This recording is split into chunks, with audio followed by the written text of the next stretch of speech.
Ìjọba orílẹ̀-èdè yìí lábẹ́ Ààrẹ Bọ́lá Ahmed Tinubu wọ́n mà ti sọ̀rọ̀ lórí nǹkan tó ń ṣẹlẹ̀ ní ilé-ẹjọ́ àgbáyé èyí tó ń pè ní International Criminal Court tó wà nílùú Hague ní orílẹ̀-èdè Netherlands, èèyàn orílẹ̀-èdè tó tún pè ní Holland. Wọ́n ti sọ̀rọ̀ lórí ẹ̀ nípa bí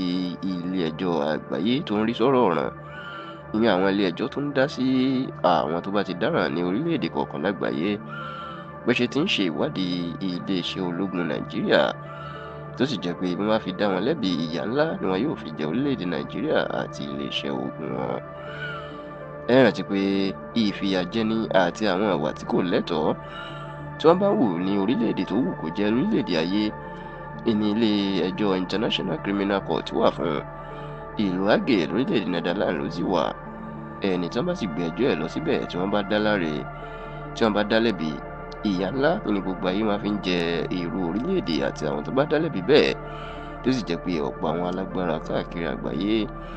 iná máa ń bẹ̀rù ní wọn kì í sì fẹ́ kí wọ́n gbé ẹjọ́ àwọn lọ sí ilé-ẹjọ́ náà, ìyẹn ilé-ẹjọ́ International Criminal Court. Ṣá ò láti bí ọdún mélòó kan sẹ́yìn ni wọ́n ti gbé ẹjọ́ àwọn sójà orílẹ̀-èdè Nàìjíríà náà ti gbé wọn lọ sí ilé-ẹjọ́ ìlú orílẹ̀-èdè Netherlands,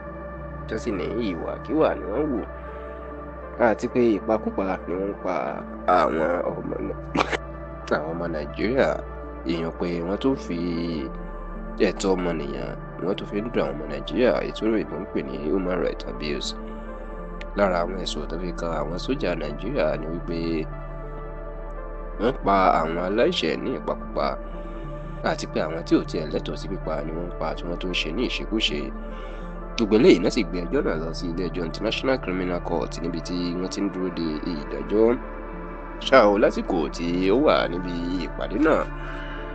mínísítà ètò ìdájọ́ lórílẹ̀-èdè yìí tó tún jẹ́ agbẹjọ́rò ìjọba Nàìjíríà, ìyẹn Minister for Justice tó tún ń pè ní Attorney General of the Federation, amòfin àgbà Lateef Fagbemi, Senior Advocate of Nigeria, ó jẹ́ kó di mímọ̀ pé gbogbo ẹ̀sùn tí wọ́n fi kan àwọn ológun Nàìjíríà ni kò rí bẹ́ẹ̀ rárá tí kò sí sóòótọ́ níbẹ̀. Wọ́n ní gbogbo àwọn òfin iléeṣẹ́ ológun àti òfin àgbáyé tó ní kí ẹ̀ má pa èèyàn nípakúpa ní iléeṣẹ́ ológun Nàìjíríà náà ń tẹ̀lé. Kódà ó ní orílẹ̀-èdè Nàìjíríà kò sí ẹnìkan tí àwọn iléeṣẹ́ ológun Nàìjíríà tó pa nípakúpa.